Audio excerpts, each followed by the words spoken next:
Welcome everyone. Today we're going to be talking about using Cypher procedures and functions in Neo4j.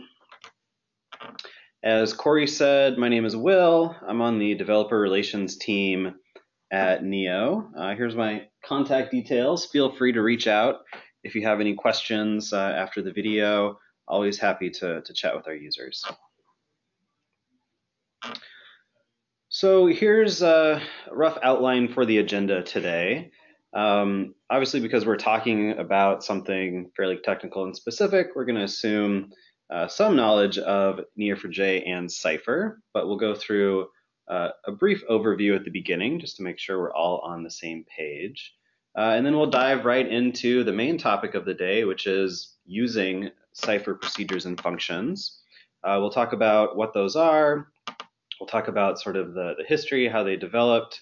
We'll talk about procedures that are available that ship with Neo4j, the built-in procedures, and we'll also talk about some of the procedure libraries that are out there, such as APOC, the spatial library, and so on. And then finally, we'll look at an example of why and how we might want to create our own Cypher function and how we can use this for recommendation query. Great, so let's get started. So Neo4j is an open source graph database.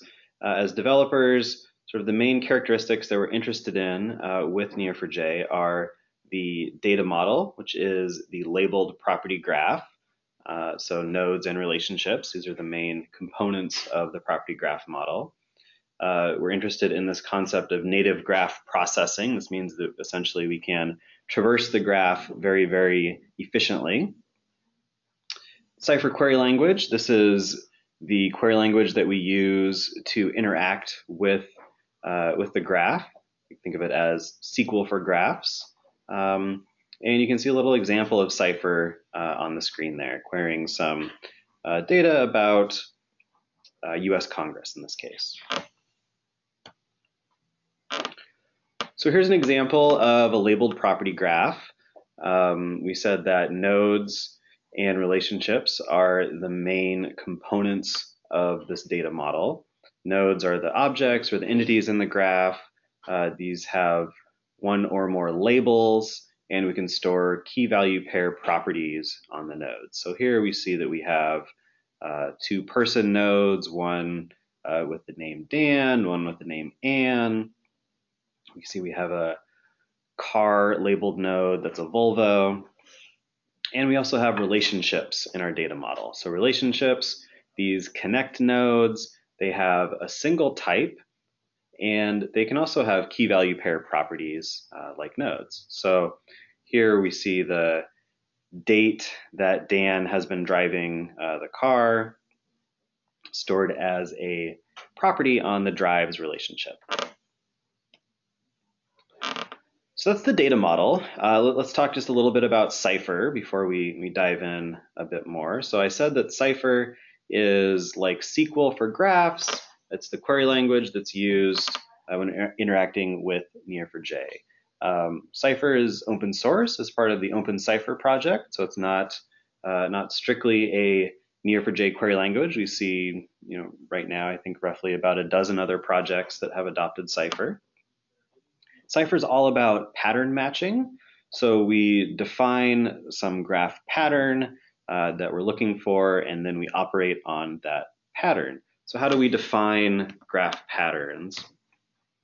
Well, nodes are defined within parentheses and properties within curly braces. So here you can see that we're defining a pattern with two nodes, both with the label person and one with the name property value Dan for the name property and another Anne for the name property.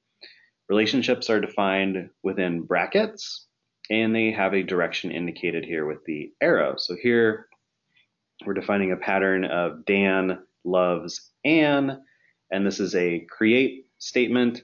So if we were to run this against our database, we would create these two nodes with this loves relationship connecting it.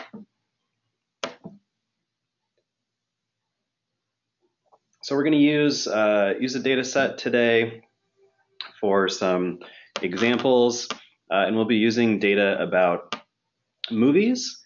This comes from Movie Lens, from the Group Lens project, which has information about user ratings of movies.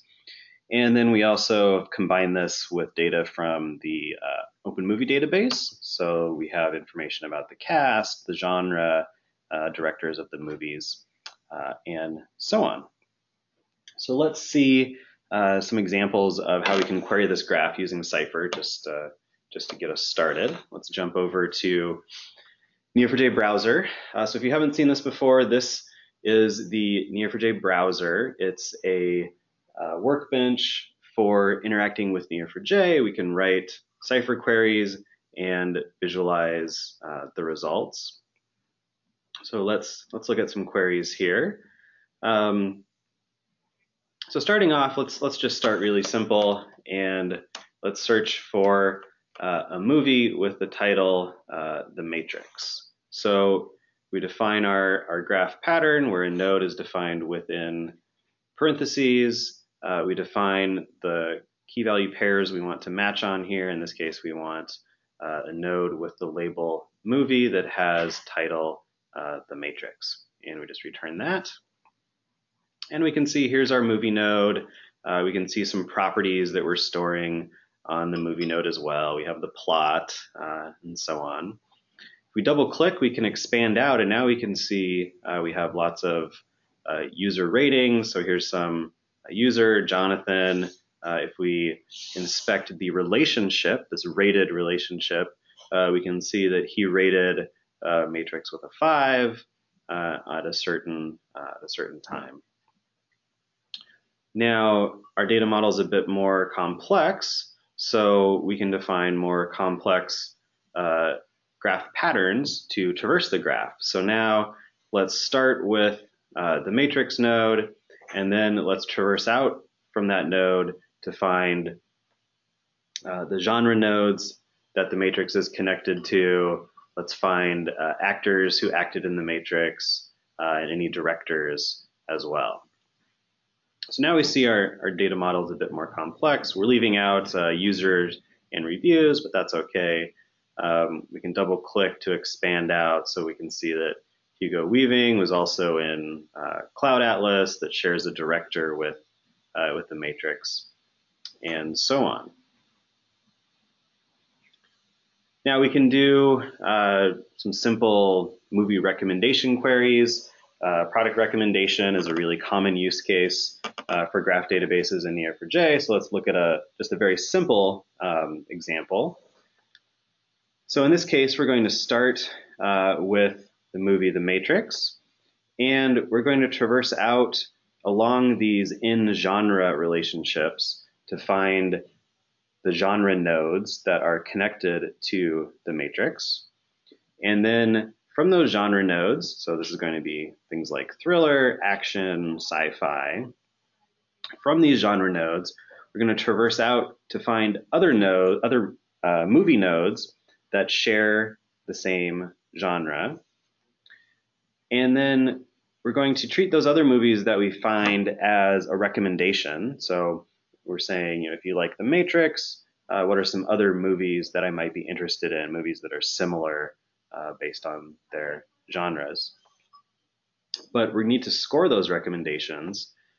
So we're going to count the number of paths that we find for each of these other movies, essentially the number of overlapping genres. And we can see here, well, War of the Worlds, that's the highest scored recommendation, Selfless, Insurgent, and so on. So this is an example of how we can use Cypher and graph traversals to generate recommendations. Now we have user ratings, so we can also take these user ratings into account in addition to, or instead of, the content. So here, in this case, we're going to start with the matrix movie node, And we're going to traverse out along any rated relationships. So we're going to find users that have rated the matrix, and we're going to look at other movies that those users have rated and treat those as recommendations. But now we have a where to limit here only where those ratings were greater than 3. So essentially we're saying for users who liked the matrix, gave it a rating greater than 3, what are other movies that they also rated highly? And again, we're counting the number of paths, essentially grouping by the movie title here for our recommendations. And when we run this, we get pretty different results: Star Wars, Episode 4, Forrest Gump, Shawshank Redemption, Pulp Fiction, and so on. Okay, let's jump back to our slides here. So those were some examples of how we use Cypher with this graph model. The queries are in the slides here to reference. So that's great. Cypher allowed us to express those graph traversals pretty easily, pretty straightforward. But what if we wanted to do some more complex things that we might not, we're not sure how we might be able to express those in Cypher? Let's say, for example, we wanted to run page rank over our actor graph to see who has the highest centrality, some social network analysis type queries. What if we wanted to import data from other database systems or from the web? What if we wanted to refactor our graph, do sort of a large batch update? Or what if we even wanted to define some custom logic? How would we do that? Well, this is where procedures and functions with Cypher come in. So let's talk about Neo4j and extensibility. So Neo4j has always been extremely extensible. Neo4j started as an embedded Java database. So it used to be, you would use the Java API to interact with the graph.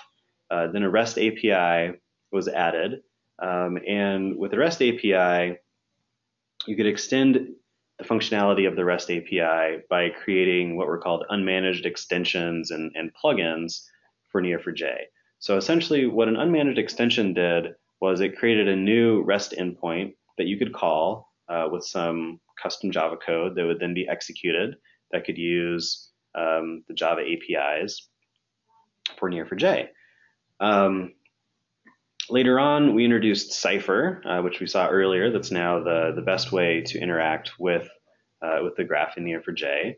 And in the Neo4j 3.x series, so in 3.0, we introduced Bolt, which is a binary protocol for Neo4j, along with official language drivers for using Cypher. And along with that, introduced Cypher procedures and functions.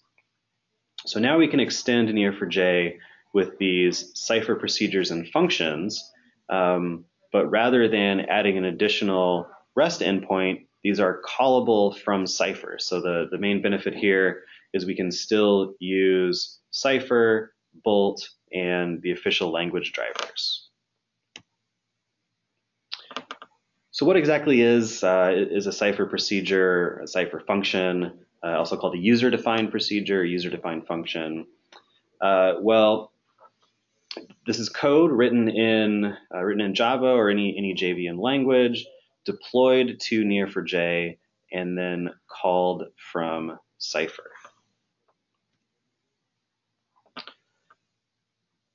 So these are essentially ways to extend Cypher. Let's look at functions first. Functions, these are new as of Neo4j 3.1. Functions are good for simple computations that return a single value. You can use these in any expression or predicate. And here's an example in a create statement. So it's very common that you want to generate a UUID, a unique ID for nodes when you create them. And we can do this with a function in APOC. We'll talk more about the APOC procedure library, but for now, just understand that APOC is a library of procedures and functions. So we can call this apoc.create.UUID. It will return a UUID that we can then use in this Cypher create statement to add a unique ID to this user node when we create it. Procedures, on the other hand, these are a bit more complex. Procedures were introduced in Neo4j 3.0, and they generate a stream of results. You can use procedures to generate, fetch, do more intensive computations within a transaction. And with procedures, the results are available later on in the Cypher query, and you'll see this yield keyword. So here in the example on the right, we're calling this APOC load JDBC procedure. In this case, we're using a JDBC driver to connect to another database system, and we're going to be streaming the results of the customers table back into the Cypher query, aliased to this variable row. So row we can now refer to later on in our Cypher query to do create statements. So we're going to create, in this case, a customer node for each row in the customer table, setting the customer ID and their contact name, getting that out of the row object. And we'll end up creating however many rows that we have in the customer table. That's the number of nodes that we'll be creating with the customer label. So those are examples of procedures and how they compare to functions in Neo4j. Let's look at some more specifics here. Let's first talk about the built-in procedures that ship with Neo4j. These are documented in the operations manual. These are useful for things like inspecting the schema. So if we go back to our Neo4j instance, we can say call db.schema. And we see here, this is the schema that we have based on the node labels and relationships that we have in the database. We have users that have rated movies, actors that have acted in movies, and so on.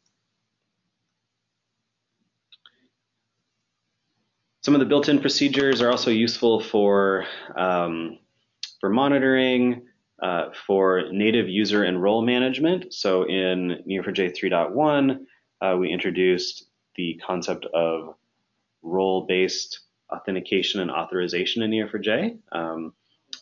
Things like creating users, setting passwords, this is all managed with some of these built-in procedures.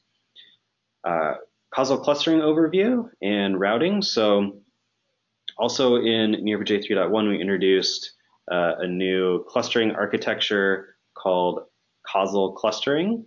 And there are procedures that are used for inspecting the status of your cluster and routing for queries through the cluster as well, and also for inspecting and killing long-running queries across your cluster. So we saw the example of db.schema. Here's an example with cluster overview. So if we were running a cluster, we could say call dbms cluster overview, and we can see all of the instances in our cluster, their role, the address that they're listing on, and their IDs. So that gives you an idea of some of the built-in procedures. Let's now talk about the APOC procedure library. So APOC, this stands for Awesome Procedures on Cypher, and this is a community project that lots of folks have been working on in the community.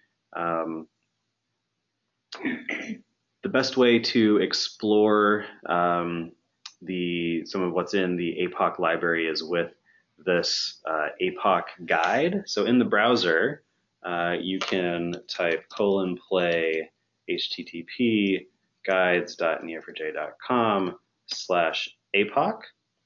And you can see this sort of user guide that embeds some queries to sort of show you how to explore APOC. So we'll leave that for you to explore on your own while we talk about some of the procedures that are in APOC.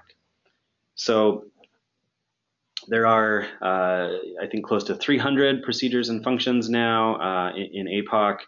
This is just sort of a broad overview of some of the different packages available in APOC. We obviously can't talk about sort of all the things that are in there, but I think it's worth mentioning at a high level some of the things available. So we have the load package that's useful for loading data from JSON and Web API, other database systems.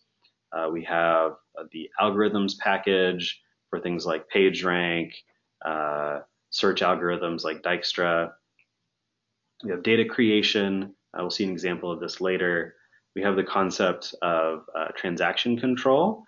So we can schedule periodic jobs and batches and so on. We can run Cypher files. So if we have a file of multiple Cypher statements, we can use run file to load that from the browser. We also have time to live, some indexing. We can create triggers with APOC. And if we look at functions, here's some of the more useful functions that are available in APOC for parsing dates, number conversion, type conversion, working with JSON, and so on.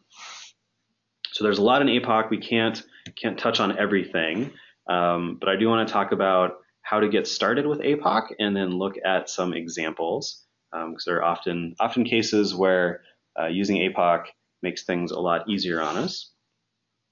So first of all, how do we install APOC? Well, these are the basic steps. APOC is available on GitHub. There's a jar file, which is available as a release on the GitHub project.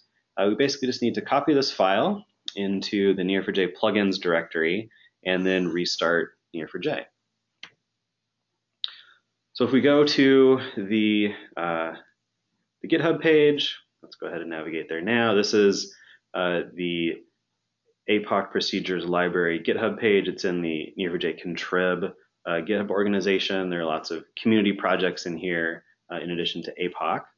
And we can inspect the code, but right now we just want to install APOC. So we go to the Releases tab, and we see the most recent releases. Now, it's important here to note that we want to make sure that we have the version of APOC for the version of Neo4j that we're using. So I'm using Neo4j 3.1, which means that we want the most recent 3.1 release for APOC. If we were using Neo4j 3.0 series, we would want the most recent 3.0 release for APOC. But I'm using 3.1.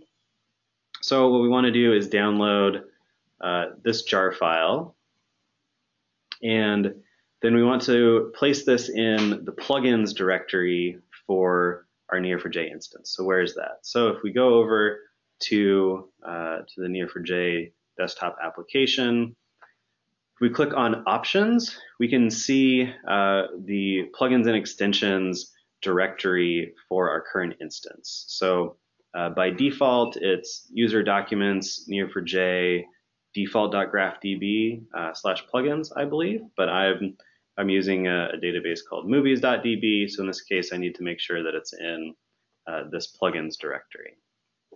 And that directory may not exist if you're using the desktop application for Neo4j. So you may need to create that, which is what I did here. So you can see I've already copied over this APOC jar file, placed it in plugins, and if we go back to Neo4j, we can say call dbms.procedures, which is a procedure that will show us all of the available procedures that we have loaded. And we can see that we have 214 available. You can see these are APOC procedures. So we have things like the graph algorithms. We have a Couchbase package for pulling data in from Couchbase, and so on. We can also do call dbms.functions to see the functions that are available in APOC as well. Great, so we followed these instructions and we verified that we have APOC installed, so we can now start to do some interesting things using APOC procedures. So let's look at some of these. So Neo4j is a transactional database, which means that in any given transaction, we build up the transaction state, and either all of that is committed or none of it. Sometimes, though, if we're doing large graph refactoring or sort of large jobs, we don't really care about the transactional nature of Neo4j. So it might be nice to be able to iterate in batches for some of these graph refactors. So APOC periodic iterate is one such procedure that allows us to iterate in batches. It takes 2 Cypher queries. So first one returns, in this case, some person nodes. So in this case, what we want to do is find all of the person nodes in our graph that have an acted in relationship, and we're going to want to set the actor label on all of these nodes. Now, if we have several million of these, we're going to want to split those up into batches, which is what periodic iterate allows us to do.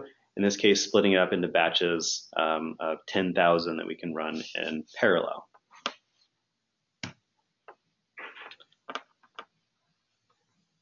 Another useful sort of utility procedure in APOC is the create relationship.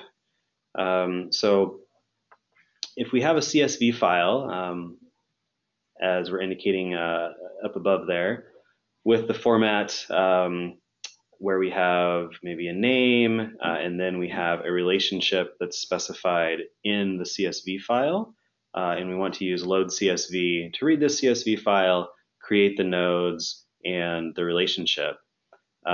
With load CSV, there isn't really a way for us to dynamically specify the relationship type if we're reading that relationship type from a CSV file.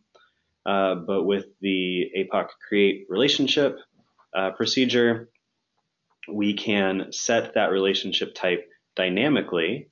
So in this case, we use load CSV, we merge to create the person nodes, and then APOC create relationship allows us to pass the value of row.relationship. So whatever that relationship specified in the CSV file is, will be set as the relationship type. So very useful for data import, where we don't want to have to break out in a CSV file that has multiple relationship types, or we don't know what those are ahead of time. Let's look at full text search in APOC. So we can use Lucene to create a full text index and search across that. So with the APOC index add all nodes, we're creating an index called locations, and we're specifying the properties across certain labels that we want to add to this index. And then once we've done that, we can search the index. And in this case, we're searching for address nodes that have Paris within the address property, although we're using a tilde here to indicate that we want fuzzy matching. And now what's really nice about this is we can then yield those nodes that we found. So any address nodes that have Paris with some fuzzy text matching, we can then traverse out from those addresses to find, in this case, company nodes that are connected to these addresses. So this is an example of using Lucene full text search with APOC. Let's look at some graph algorithms that are available in APOC. So the first one we'll look at is a search algorithm, specifically Dijkstra, or shortest weighted path. So Cypher has the shortest path function, where we can find the shortest path between two nodes in the graph.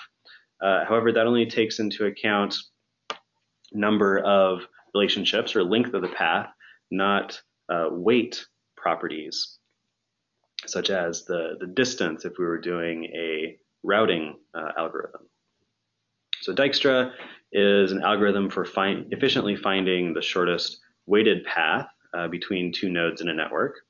And we can use this with APOC. So in this case, we're finding two locations, and then we're using the Dijkstra procedure to find the shortest weighted path along relationships of the type road to be able to efficiently find the routes between those two nodes.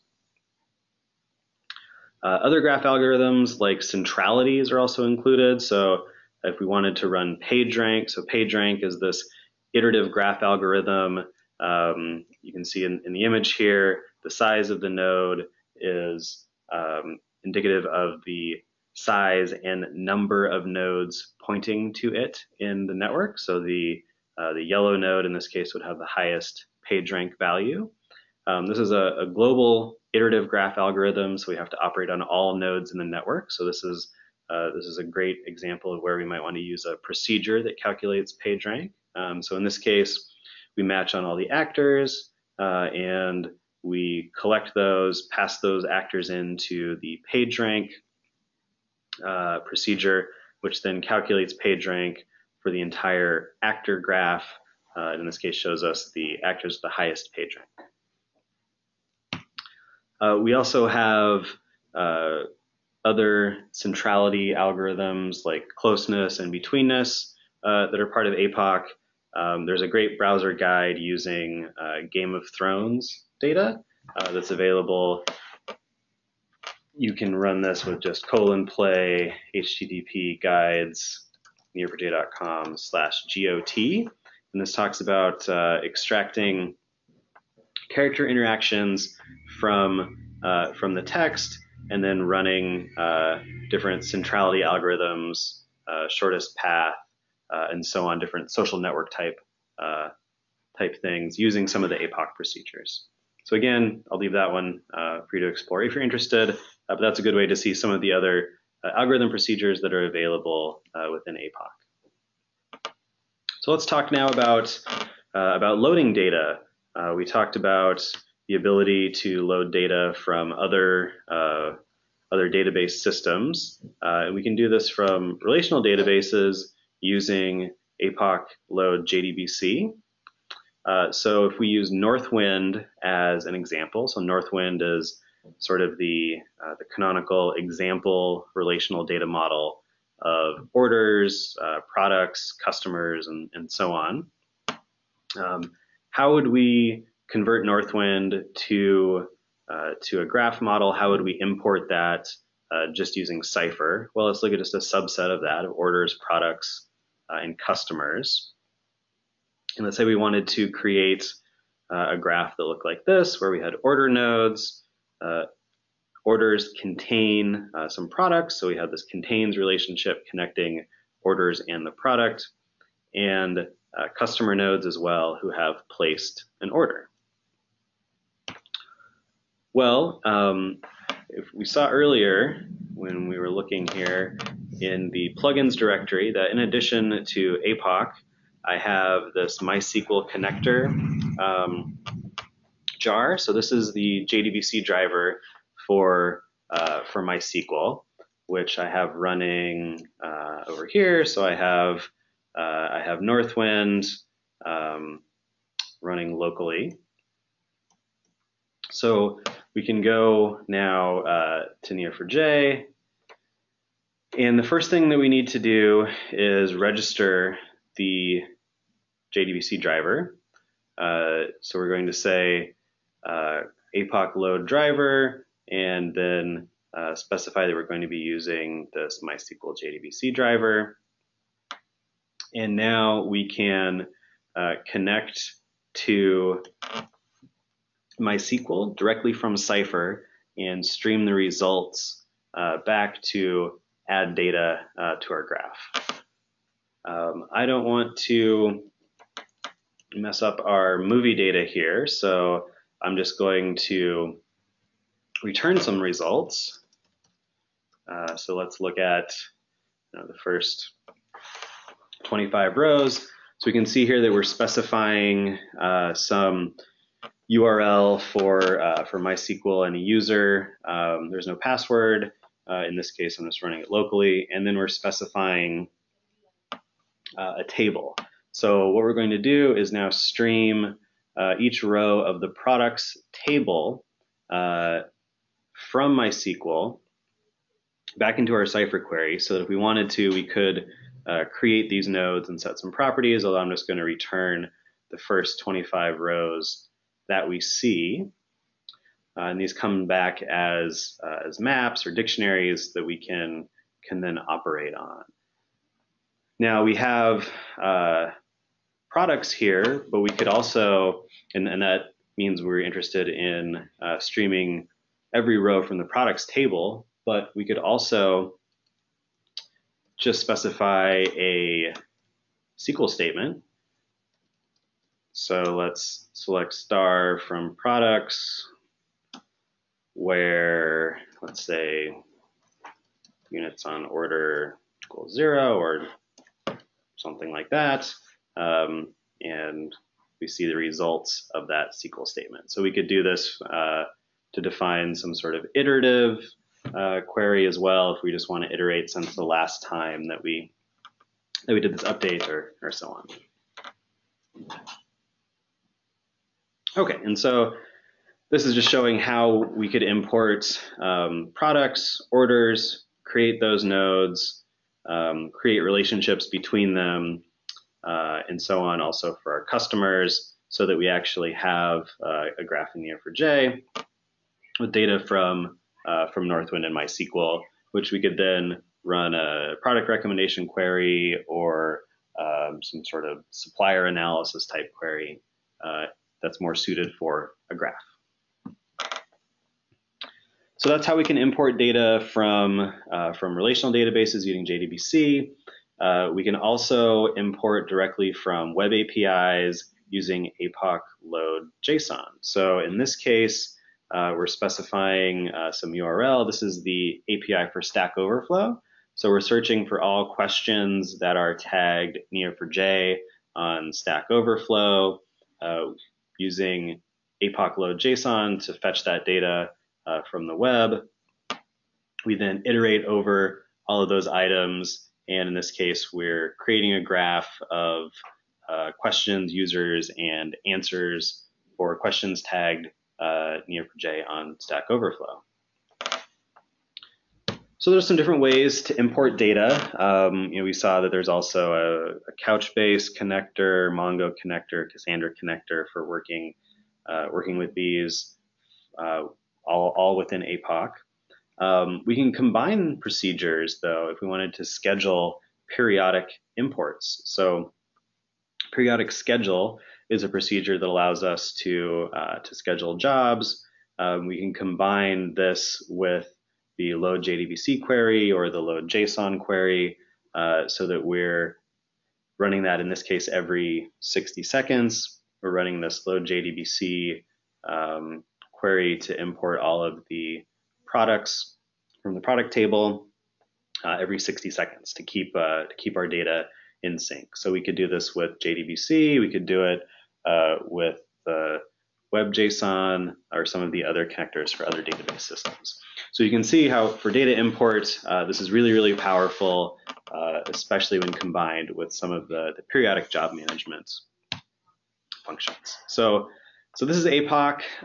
Again, here's a link to the guide, which has a lot more information, as well as the documentation. Again, there are over 300 procedures and functions. We could spend several hours sort of looking at cool examples of each of them. Very, very useful. So let's talk about some other procedure libraries that are out there in addition to APOC. So one of those is the Neo4j Spatial plugin. So Spatial allows for indexing arbitrary geometries in the database and then efficiently querying these geometries. So it uses an R tree to index these geometries. We can say we have a point on a map. We can search for intersecting geometries, the closest geometries, and then use the results of that to continue a graph traversal. We'll see an example of using this in a minute. Jesus, one of our field engineers, has built a library of procedures for importing data from RDF into Neo4j. So this is very useful for importing RDF and triples into a property graph model. So these are just a couple examples of other procedure libraries that are out there. There's also a procedure library for working with GraphQL in Neo4j and so on. So let's look at the spatial procedures a little bit here. So the spatial procedures allow you to index geometries and to query for these geometries. Let's look at an example using some data from Congress. So in this case, we're somewhere near here. There we go. So we've clicked somewhere on the map and we see some area highlighted on the map and then some information about a congressperson. So what is this? Well, we clicked somewhere on the map. That gave us a latitude and longitude. And then we used the spatial within distance procedure to find the, in this case, congressional district that is closest to the latitude and longitude of where we clicked. And then once we found that district node, we were able to then traverse more through the graph to find the legislator that represents that district, what committees they serve on, bills referred to those committees, and subjects of the bills to give us an idea of what topics that legislator has influence over in Congress. So here's another great example of how we're able to combine sort of using procedure calls within piping the results back into our Cypher query to do more complex traversals.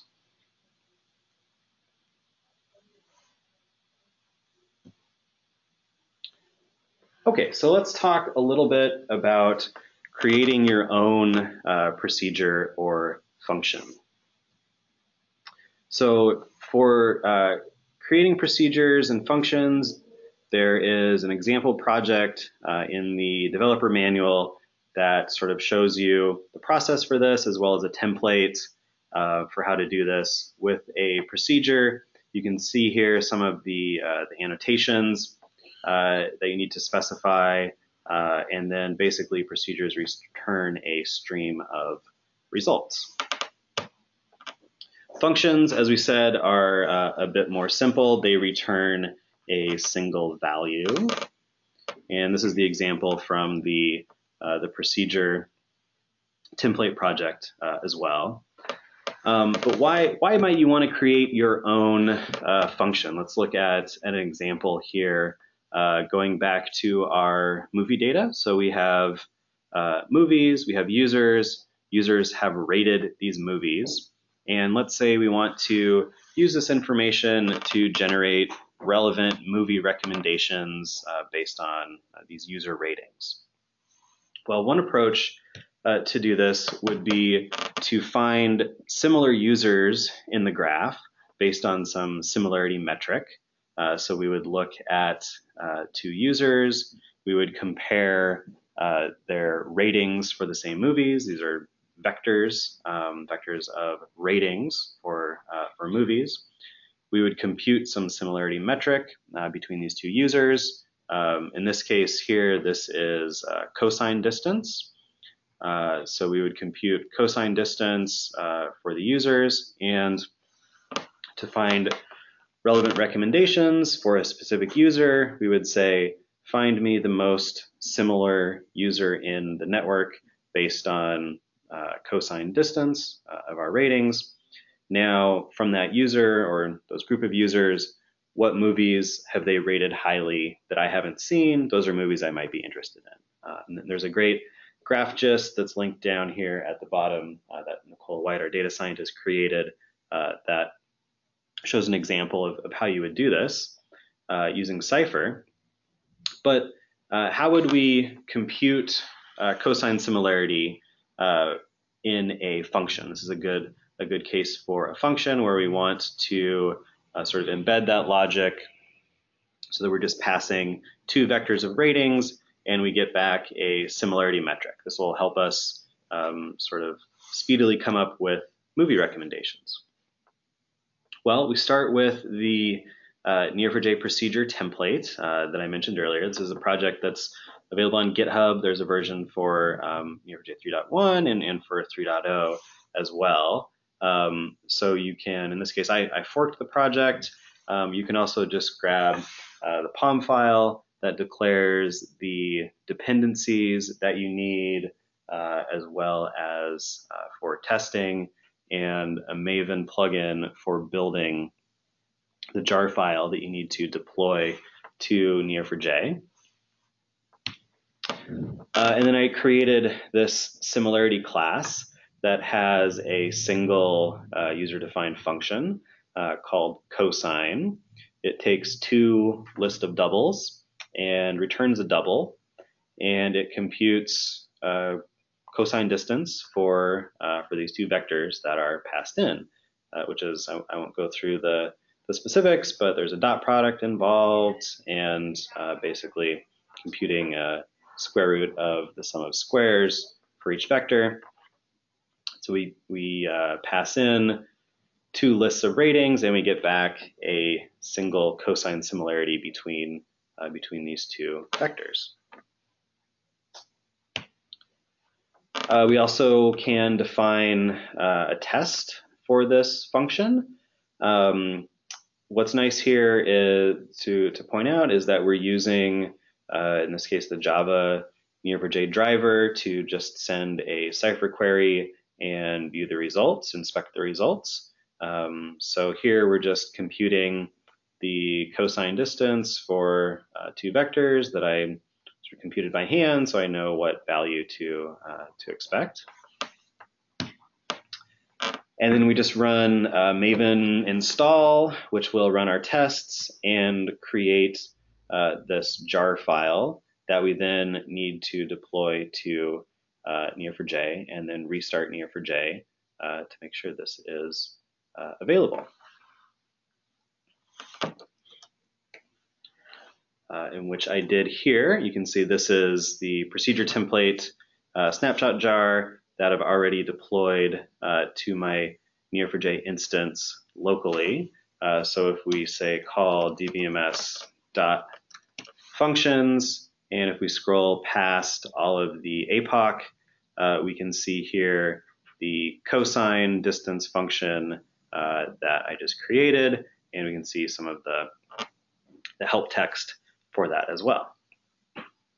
Okay, so how would we actually use this function with our movie rating data?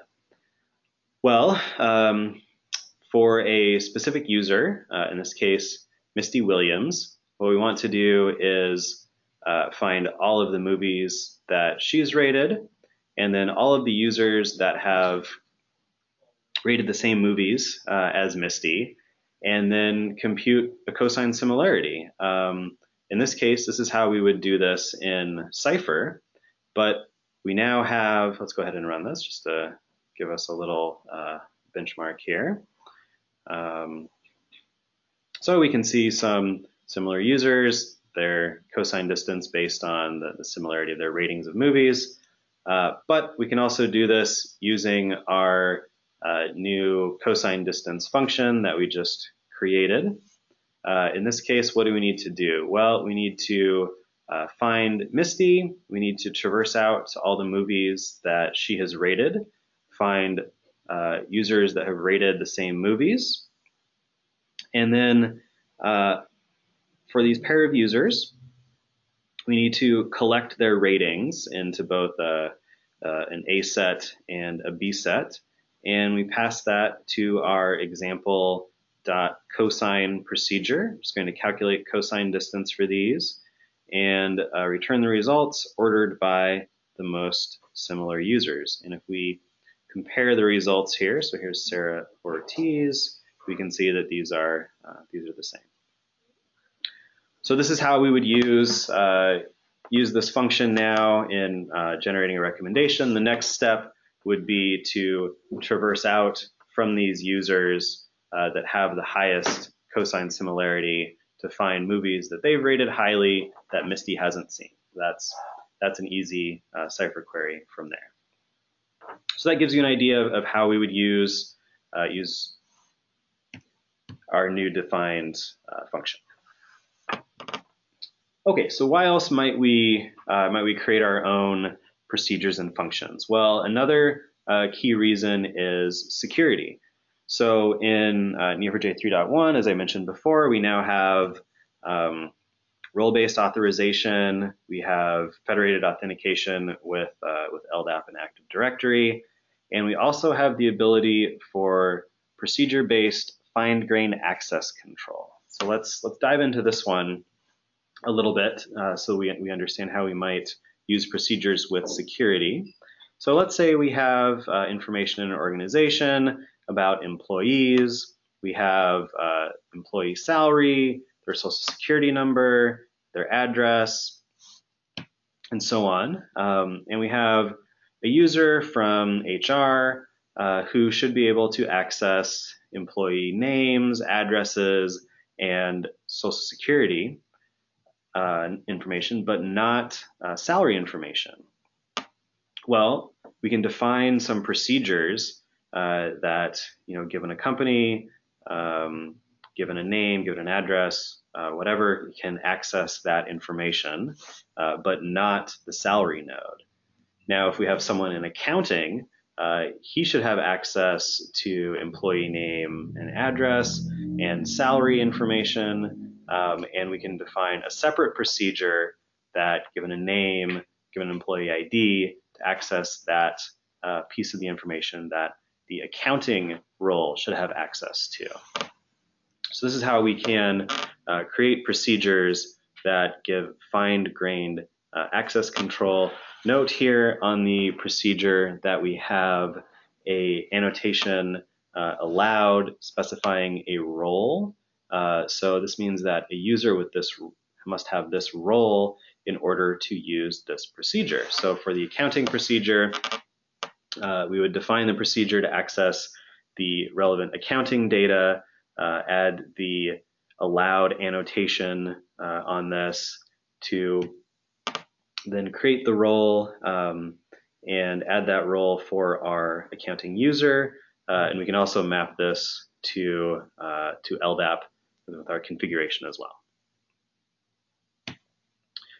So that gives you an example of why we would use procedures for security to limit the data that users have access to based on their roles with procedures. So finally, I want to mention a few resources for both if you're interested in creating your own procedures and functions, and then also resources for exploring the existing functions that are out there. My coworker Max, who's on the field team, recently wrote a blog post about writing a Cypher stored procedure. In his case, he had a user who wanted to define a traversal that they weren't able to express in Cypher. And Max does a great job of walking through how he creates that procedure. He does what he calls a hip hop traversal in all of his codes online. So that's a great resource for writing your own stored procedure to embed your own logic. In terms of what's out there in the developer manual for extending Neo4j, there are the examples that I mentioned with the example project. The APOC Procedure library on GitHub has lots of great documentation, lots of examples. And then finally at the top, there's a developer guide section that talks about both APOC and some of the other procedure libraries that are out there as well. All right, great. So thanks so much for joining us, and we will see you on another webinar soon. Thank you. Bye, everyone.